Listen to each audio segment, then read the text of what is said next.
Welcome to another episode of the Energy Academy. Today we'll look at how longer-term contracts work in ERCOT.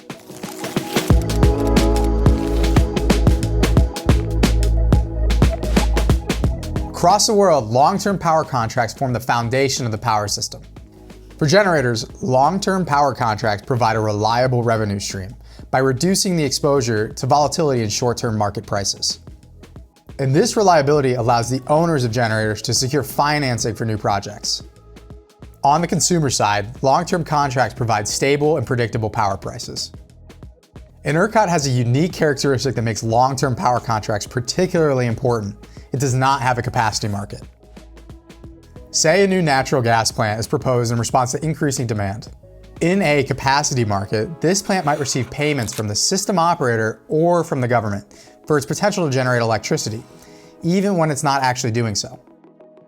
In ERCOT, however, a plant is only paid for the energy it actually generates, except in the case of some ancillary services. More on those later. And if you want to know more about how capacity markets work in practice, head to Season 3 of the Energy Academy, Great Britain. Because there's no capacity market in ERCOT, LSCs play a crucial role.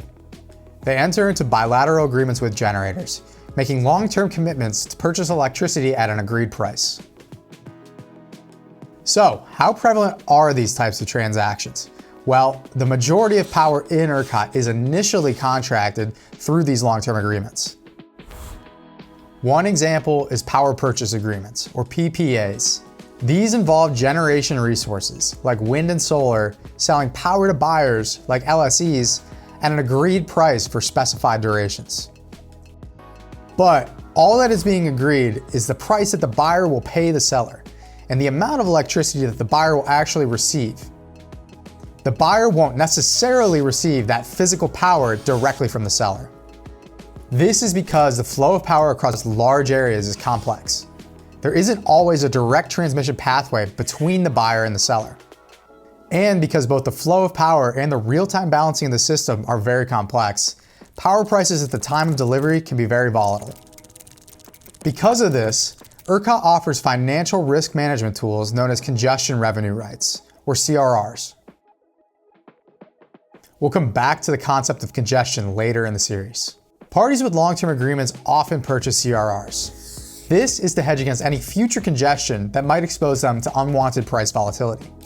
But CRRs can also be used to speculate on price variation across the system. And this variation happens locationally. In the next two episodes, we'll examine how locational marginal prices are formed in ERCOT. See you there.